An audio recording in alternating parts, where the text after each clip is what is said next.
Can everybody take their seats? I'll tell you after. Okay. We're going to get started about now. If everyone can take their seats.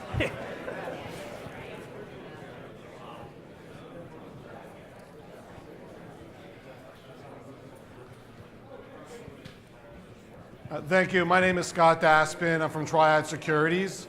Triad is actually a little under the radar with regards to blockchain and digital currencies, but we're a broker-dealer that has been in business for over 40 years. We're privately held and family run. I've been connected and circling the world of blockchain since 2012, and I've actually interacted with most of our speakers today over the last 2 decades, one way, shape, form, or another.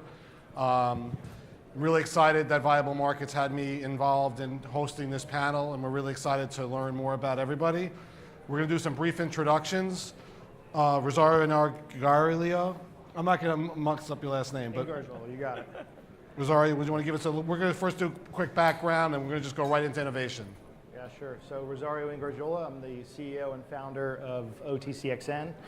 Our core value proposition is essentially elimination of trading counterparty and settlement risk in the space.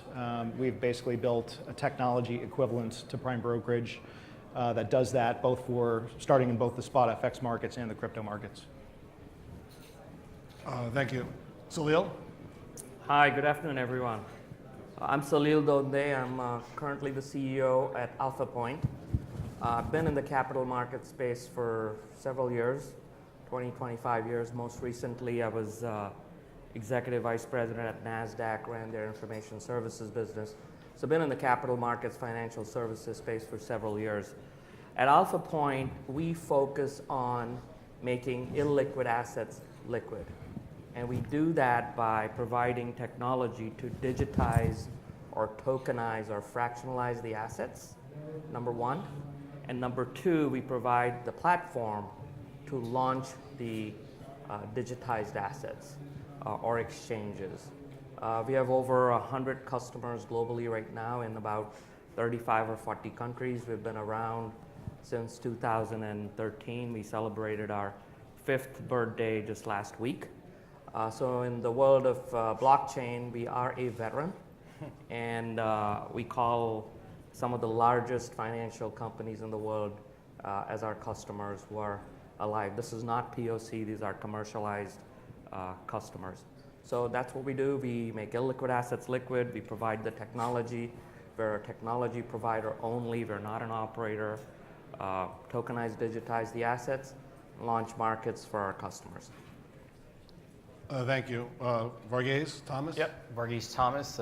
My background is working at a cloud company, Savvis Network Hosting, running the financial services there, and then went to the NYSE, Euronext, ran some of the technologies at the exchange, and joined TradingScreen about 18 months ago as Chief Strategy Officer, and just recently took over as CEO as well, Chief Operating Officer.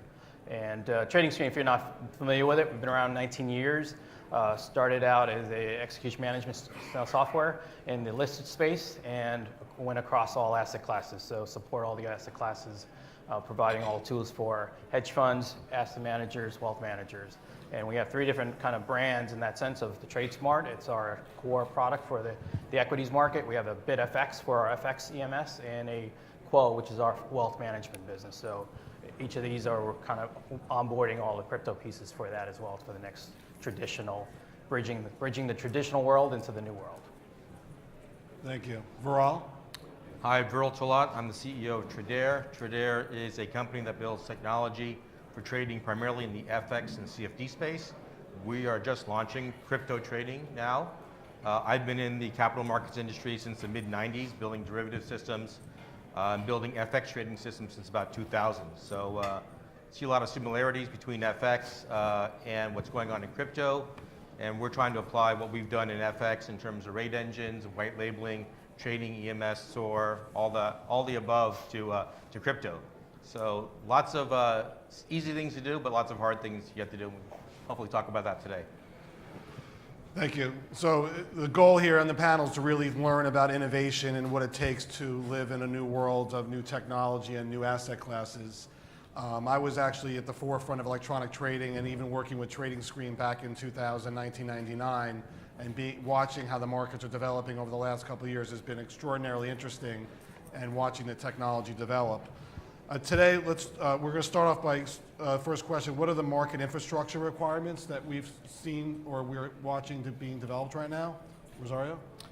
Well, I think if you are listening to all the talks here today, even there's a tremendous amount of discussion around the need for more liquidity and the maturation of this market. So we fundamentally believe that in order to have this market mature, you have to be able to bring all the liquidity that exists together in one place and make it actionable. And to do that, we think there should be a technology solution, and that's what we've endeavored to build and recently launched, as opposed to solving it with balance sheet and credit like they do today in the FX, prime brokerage, and the FX markets. That's great. Salil? Yeah, so I think that the bulk of the infrastructure and regulatory constructs are already in place. Back in 1790, when the Philadelphia Stock Exchange made stock ownership or share ownership available to the common man, that was effectively digitizing a otherwise illiquid asset, the company. And we've had securities legislation for decades now. So the infrastructure is there, the market needs to mature, and we're seeing a lot of maturity starting to develop. I do agree with Rosario that going forward, it's going to be more technology-based rather than the almost manual-based settlement and clearing processes that we've seen in the equities, cash equities market. So it's going to be more technology-driven, but digital assets effectively is the way all assets are going to be traded and exchanged in the future. Great. So I sit from a different perspective than our technologists here. I'm at Triad, we do more on capital raising for security tokens, and we're watching investors match up with issuers and trying to figure out how we can develop new technology over the next 12 to 24 months. But what solutions do you think will be in high demand, and who do you think will be providing them? Varghese? Well, I guess you have to take a look at the segment, right? So in terms of where are they today, a lot of the crypto world is obviously focused and born out of the retail space. So how do you bridge that over to the traditional space? And some of the and also part of that is really how does it integrate into their current workflows? And then changing that workflow is challenging because it's systems that have been built and passing through. So if in terms of data, that's data is collected from all these various sources, bringing together, aggregating that data source, analyzing it, processing that data, making some decisions out of it, and then being able to run that analysis and doing the execution, passing into an order management system, the settlement piece. It's all these different parts of the machines that run the financial industry and in some of these environments. And if you're looking at it from a perspective of an investment manager or an active trader, there's different aspects that they're all interested in. But it's that continuous workflow and automation that's there, and how do you integrate into other systems and other platforms. I think that's where some of this innovation is starting to come through, is in all the tools that are there. So you have existing legacy tools, but also the new tools that are here to support the new markets and new asset classes. So how do we embrace all those and try to start bringing that together depending on what's needed? Laurel?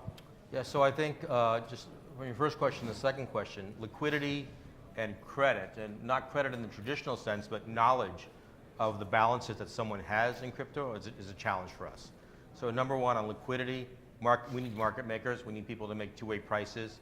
The exchanges we see out there, it's a very new world for them. Many of them have just implemented exchanges for the first time. We're used to exchanges like EBS and Reuters. They've been around for 20, 30 years. They do transactions in microseconds, not in tens of, hundreds of milliseconds. And so, you can't execute these transactions when you don't know what's going on. And for example, on the blockchain, it takes seconds sometimes to understand really if something's settled. So wallet aggregation is something we see the need for, and the OTCXN, you guys, what you're doing, seems very interesting. Take a look at that, but we need technology companies that will help bridge the gap between the raw technology of blockchain and getting the information that we need in order to provide execution. and appropriate settlement. Some of the similarities, we're seeing FX in 2000 was very voice-centric. There were a few exchanges, and it really took off between 2005 and 2010 with the introduction of FX prime brokerage and a few technology vendors that came in there to really provide infrastructure behind trading. That's where you saw the real volumes in FX take off. I remember when we were building out the technology in 2005, smart order routing aggregation. It was great till 2008. Lehman, came along, and that was a big problem. But when we got past that, it really took off. And I think there's an opportunity in crypto. Once these infrastructure pieces get put in place, we can route orders efficiently between the exchanges. We can understand balances for customers and get these transactions settled. There's going to be a lot of opportunity for trading across all these venues and between parties. So I would say that, there's a lot of, and we're still just in the fixed income space, right? We're just the electronification. So even with our traditional asset classes, we're kind of moving into some of these electronics, like how do we bring that workflow together? So even that's kind of a challenge, but we're in this whole other world of new technology, and and you got the two worlds of in terms of people that believe in blockchain and crypto as an asset class or currency, and how do we tie them all together in terms of the technologies that are there? But it's it's still in this institutional world. We're still in this, all these topics that we talked about. Is the liquidity? How do you combine all these exchanges together? The custody issues that we kind of continue to talk about. There obviously are solutions for a lot of these, but how do we bridge them all into the world? And obviously, pretty much like the prime services, you have our OTC brokers that are offering some of those today. It's just some of those other traditional foundational pieces still need to come together. There's niche solutions, but how do we tie it into the existing workflows that are there? Varghese, you talk about the fixed income space. Yeah. The reason they're still not actively traded is because they're highly illiquid. I mean, if you think about what an illiquid asset is, it's lack of transparency, lack of price discovery, counterparty risk, no guarantee of settlement, and huge frictional costs. And what the digitization of assets leveraging blockchain allows you to do is it eliminates all these five friction factors, as I would call them. And that's going to drive liquidity and allow the broad trading of pretty much any asset class. There's about $11 trillion worth of assets today sitting on the sideline, just waiting to be traded broadly. Things such as... I would add in there, I think speed is a key issue for liquidity. And right now, liquidity is scarce because you just don't have the speed of transactions that you need in order to, for market makers to make a two-way price. If you look at what they do in other markets. Yeah, fair enough. But that's if you look at public blockchain. I think there is a place for enterprise-grade applications where you could have 1 million transactions a second. I mean, that technology is there, it's implemented today. So you don't need to have everything in a public setup with this broad consensus thing. You can implement things in SGX and have a controlled set of nodes that allow for consensus. So there are ways to do it. It's being done, and the sooner the broader market participants adopt that, it's going to become even more mainstream than it has been thus far. I think these are super good points, but maybe instead of talking about theory, we can tell you how we've implemented a solution, because I think it speaks very deeply to both the liquidity and latency points. It addresses the asset tokenization points, and I think if you think about liquidity, I mean you really have to think about a model that gets the public ledgers out of the real-time trading pipeline. I mean, you have to get that out of the pipeline. The only way to do that is to tokenize the assets. So a model that makes sense to us is to have a solution that you can provide to custodians who can hold both fiat and crypto assets. Those crypto assets can stay 100% in deep cold storage. They tokenize those assets onto a private permissioned blockchain, which is run in proper institutional fashion with actual installations at specific Equinix data centers where market participants can cross-connect physically to your same infrastructure. And then once you have digitized assets on a network like that, you can layer on all of these other things, as we've done with the real-time collateral management system, and then all the services that support the entire trade to settlement lifecycle can sit on top of that, whether that's an OTC block trading platform like the one we did our first live trades with yesterday using digitized US dollars traded for digitized Bitcoin, or whether that's technology that we recently acquired in an acquisition that we did that gives us matching engine technology for running an order-driven market, both lit and dark, as well as liquidity aggregation and smart order routing, which is relevant for running a quote-driven market, getting streaming executable quotes from liquidity providers.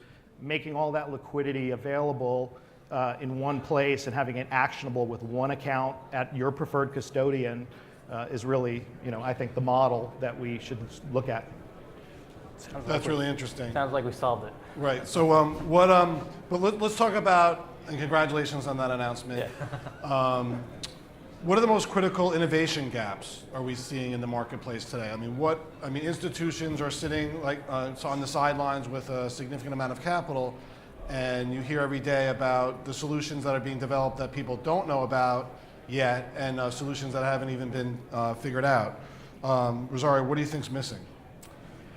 I'm going to say something contrary to what we've heard a lot of today. I think custody is actually a solved problem in the technological sense. I think that we're right. It was rightly said earlier, there are no blue chip names that make a pension fund warm and fuzzy, but there are regulated entities here in the United States, in the EU, in the Caribbean, that can actually custody fiat and crypto assets. There are lots of interesting technologies that have been developed, and I think work around those is critical, both on the hardware side and on the software side in terms of storing those assets securely. But we've certainly looked at solutions that some of these folks are deploying that make that problem insurable. You can actually insure now against any loss of crypto assets from some of these technologies, and I know that the vendors are pursuing those sorts of things. So I think the biggest problem is getting banks to take a look at these technologies and start to adopt them so that we can have some better names in the space on the custody side. Well, I'll just comment on custody, but I want to see what else is missing. But I think what's missing on the custody side is, and maybe there'll be announcements this week, we hear other speakers speaking today, but it's really a qualified custodian that current institutional investors that are used to. I can custody my own assets of crypto, that works. I can use offshore, Zappo, and other different types of custodians, but I think what people are really looking for is a qualified custodian, self-clearing, broker-dealer regulated, 15C33 requirements that have similar insurance protections that investors have with their current assets and portfolios. Yeah, so no question that having custodians step up is an important aspect to making this market even more vibrant than it is. But to go back to the original question, I don't believe it's innovation that's between us and a broader market participation. Because I think the fundamental aspects of innovation have been solved. For example, I talked about the 100 exchanges that we have online trading billions upon billions and billions of dollars worth of assets, digitized assets with interconnections between the whole network. I think that has been solved. What is now really important is continued clarity from the SEC and the CFTC and other jurisdictional regulators. And the SEC, if you guys know, came out just a couple of weeks ago, clarifying in a very good way what is a security and what is not a security. And our view of the world is that pretty much everything digitized is going to be a security, and there's nothing wrong with that. There's a framework to trade all these assets. And so it's this lack of clarity from a regulatory perspective that's held us back. Now that the regulators are being very progressive and providing clarity, I think we'll see a lot of movement.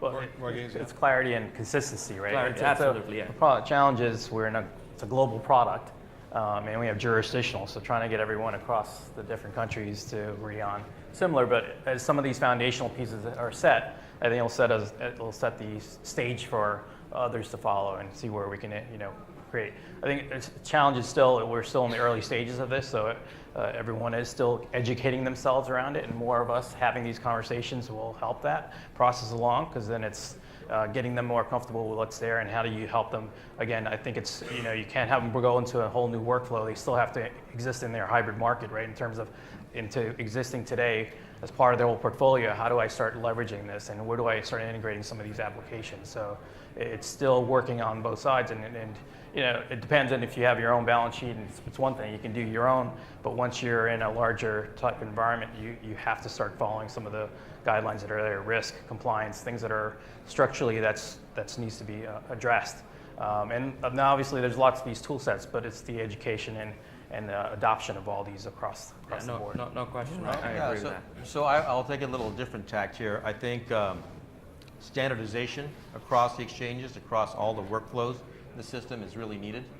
And we are just onboarding our first crypto client this week. We expect to have a trade done this week, but the difficulties we find is just, of all the exchanges, they all have different APIs. Nobody's standard at all. The wallets are all non-standard. So there's no way to sort of actually integrate in a coherent, consistent way for our customers and their customers to actually onboard them and trade. That's a big problem. So we're doing a big technology lift to integrate and talk to all these different systems. So if there are vendors out there and innovations that can actually bring this stuff together in a common network, even if it's distributed, it doesn't need to be centralized, you know, given sort of the whole idea of blockchain. We don't want central custody. We don't want central this. We don't want central anything. But we need standardization of those APIs and those mechanisms so we can all integrate in a common way.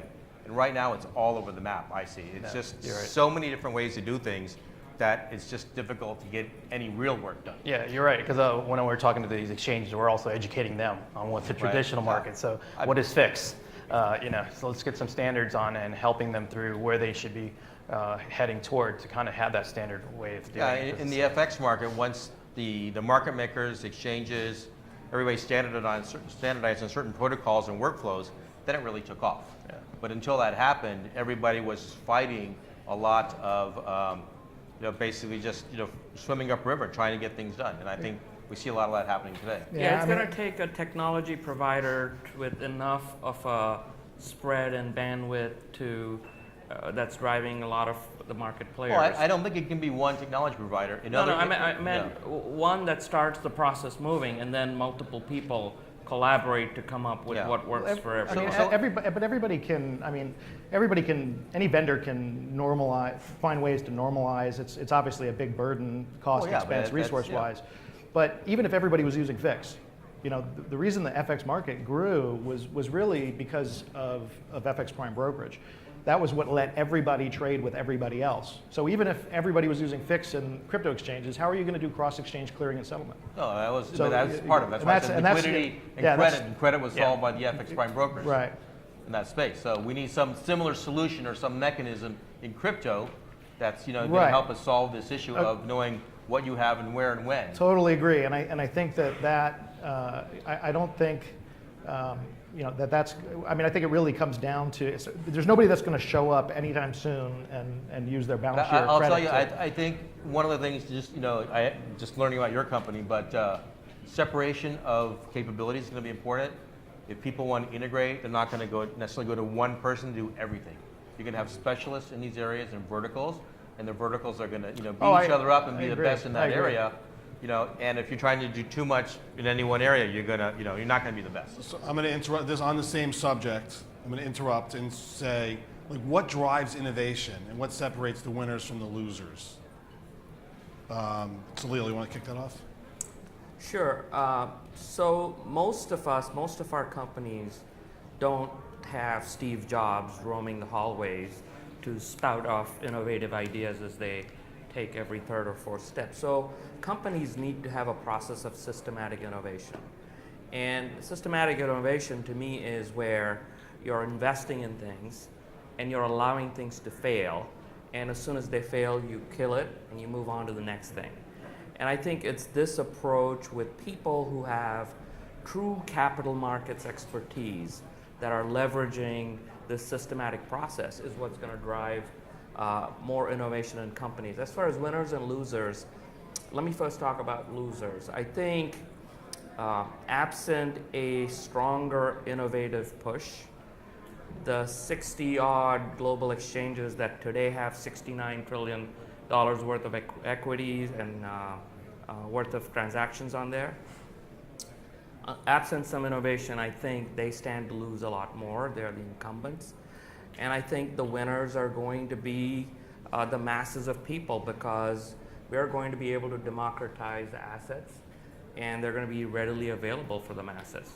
So that's my take on winners and losers. So Varghese, you were about to say that you need to be a specialist to be a winner. I think that's where you were going. So I'll let you continue, and then we'll have Rosario jump in. So I think one of the interesting areas will be the evolution of trading and matching for crypto. We are still thinking about the problem and what's going on in the old way. That the voice broker started out with on the phone a long time ago. We electronified that in the 90s, and we still do much of that in the trading in the same way. I don't have a solution, but I'm just throwing out that one of the interesting ideas out there could be how we do distributed matching and distributed transactions, and change it from single central place to trade to a more, if you will, democratic or distributed way, where the vendors are all interacting with protocols to make this happen. There's no one central place, like a central exchange, but fully distributed transactions. I think if somebody can figure out how to do that, it's going to be pretty cool. But I think the world's going to be slightly different. I think you're going to see pools of global liquidity, global exchanges. I don't think the model is going to be a whole lot different than the model we're seeing today. There's going to be numerous exchanges globally. People are going to be participants on those exchanges, and that's how they're going to trade. And the problem of matching engines has been solved. We currently have over 100 exchanges today transacting business. I just think the problem you're seeing is that the fungibility between the exchanges and the exchange of liquidity between the exchanges, that's actually causing illiquidity in the market today. But I contend that's been solved today. So Rosario, but if those exchanges, imagine if exchanges took some of they're mostly run as omnibuses, right? So imagine if they take some of their omnibus fiat and their omnibus crypto and are part of a network where those assets can be digitized on that network, and anybody else on that network can now trade with them. Their entire order book can be crossed with another exchange. Their entire order book can be shown to anybody else that's trading on that network. So I think that's really the future, and I think innovation comes from solving an acute pain point. I don't think it's by accident. So Varghese, Yeah. I think your company's been around the longest. I'm pretty sure. If I'm wrong, correct me. Yeah, out of this I group, mean, probably. You're on 19 years, something? 19 years, yes. So what drives innovation, and what keeps a player like you in the space? I mean, Well, I think you still have to continue to solve the client's problem, right? What is the need in the market? What are you listening to them? Obviously, that will drive new ways of doing things that we haven't thought about, and there's new technologies coming. Where do you integrate? Obviously, we went through this boom of this with startups, right? In terms of new technologies, fintech market changed and the landscape changed, but how do you bring them into in that current environment through partnerships and being able to develop what's needed? We're in that same way. We start out in our obviously in listed equities. We went to FX, fixed income. We have all these asset classes covered. This is just another one, but I think it's still listening to where our clients are going, and depending on what their workflows are and what they need, and it's different markets in terms of, like I mentioned, investment managers, active traders, a wealth manager. Where are their markets going? What's their world look like, and how is the world changing around them, and what are the solutions that are needed, and aligning to that. I don't think we can, we can't create, find solutions with problems that we're applying for, right? We had to work with what's needed and how do we bridge them to that. It's great stuff that's coming ahead of us. It's just how do we bridge them to each of those areas, because a lot of this is going to change in the way we traditionally think of things. So it's just setting the foundation for them to make that work. so before I hit my last question and we go to the audience, make sure everyone fills out this auto survey. We're trying to get as many responses as possible by going to slido.com. So my last question, what's the most innovative thing you've done in the crypto space to date? I'll just leave it open. We can either go down the line, or you want to start it, Varghese? Sure.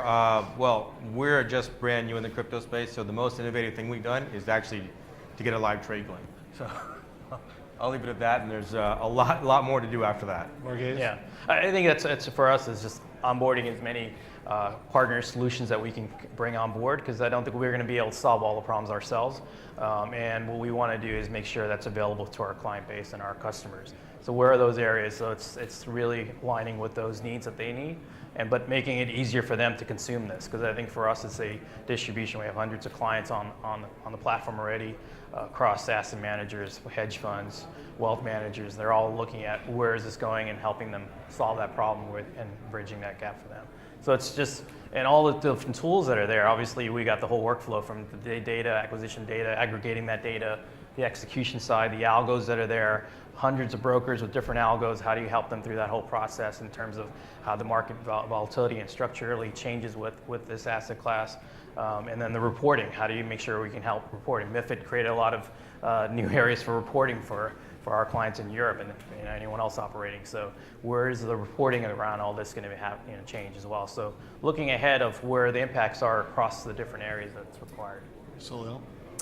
Yeah, though we've not been around for 19 years, in the short 5 years we've been around, we've done 3 innovative things. Number one, we've come up with the technology, invented the technology for true digital asset trading, and we have 100 customers, as I said, globally, actively trading on that. Number 2 is we have invented a product we call Remarketer that connects multiple exchanges. The problem we were trying to solve here, currently being used to transfer liquidity from one exchange to another to multiple exchanges. And the third innovative thing we've done, again, all these are patented items, is to invent the technology to digitize assets and be able to trade them. We invented the regulated asset-backed token. The regulated asset-backed token, which we call the Rabbit, is a mechanism to have a digitized asset in a regulatory framework. So those are the key areas that we worked on.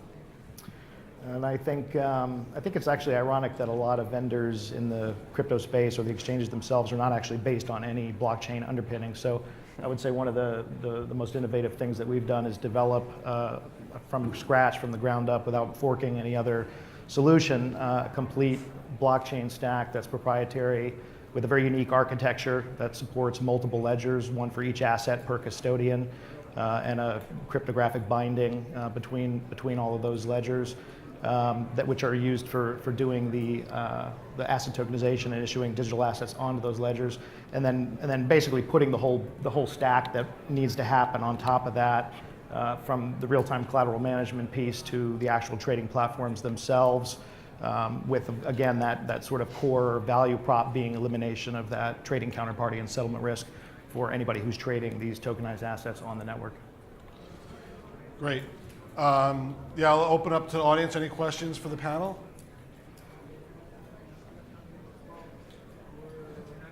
You guys must have done a good job. Toss the cue. So I'll throw one more question out. What's the outlook for institutions to enter the space? Like, what do you think has to happen for institutions to really go in hard and heavy? Rosario, we'll go down quick. I mean, I think for me, you have to have an underlying markets infrastructure that will ultimately support high-frequency trading. So whatever solution it is that is going to bridge all this liquidity together and deal with the clearing and settlement, it has to be able to support that. You know, the heart of these markets are the algo market making. We know who the big liquidity providers are today, and so I think getting something that can do that at scale is it.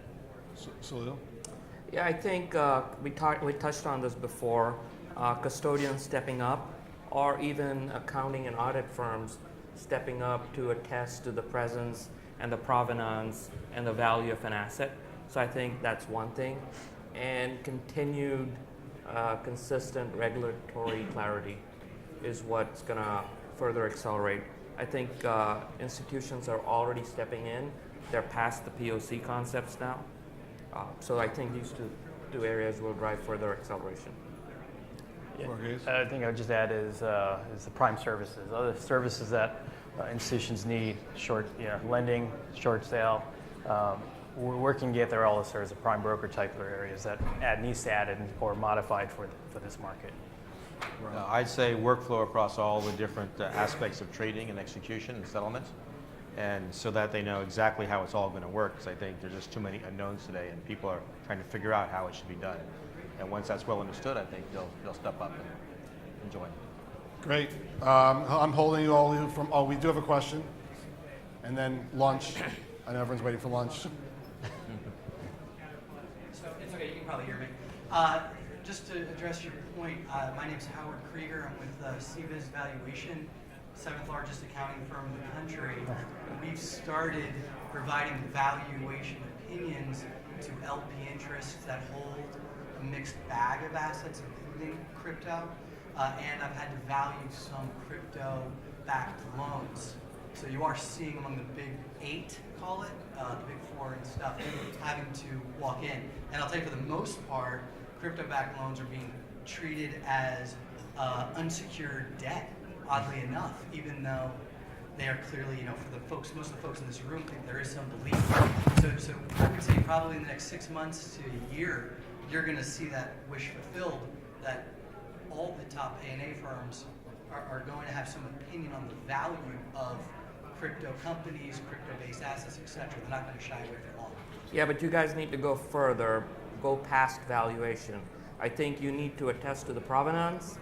I think you need to attest to the actual authenticity and the presence of the asset and the security and the custody of the asset, not just the valuation. I think valuation is the easy part. It's the provenance, the custody, and the attestation and the security are the more important parts. So that's where you guys need to get to. Different department, but I'll talk to them. That all together. I'll just finish off by closing. I mean, at Triad, we're trying to match buyers and sellers of crypto. It's still new for us, but what the institutional clients we deal with in family offices and VC funds, they're really looking for an aggregated view across all assets. So as an introduced prime brokerage custodian, what we're trying to build for our clients is an ability to see a world where they can get tax statements, custody across multiple custodians holding various different asset classes. We're very focused on security tokens, and there was one comment on the panel today about security versus utility. Everything's a security and everyone has various opinions. One story that you should Google, and what I've heard other panelists speak about, can a security be a utility or a utility be a security? And there was, in I think it was early 1900s, there were these whiskey receipts that were deemed securities, that you could buy a receipt that actually would be the security of the value of a barrel before it's dehydrated and before it's proofed. So if you held this receipt, you could earn money, which is why it was deemed a security. But after that whiskey became to a certain proof and dehydrated to a certain level, it became the utility, and the whiskey was not a security. So even though at Triad we only touch and deal with securities, I do believe there is a world where you could have tokenized assets in a utility and security world. Thank you very much for everybody.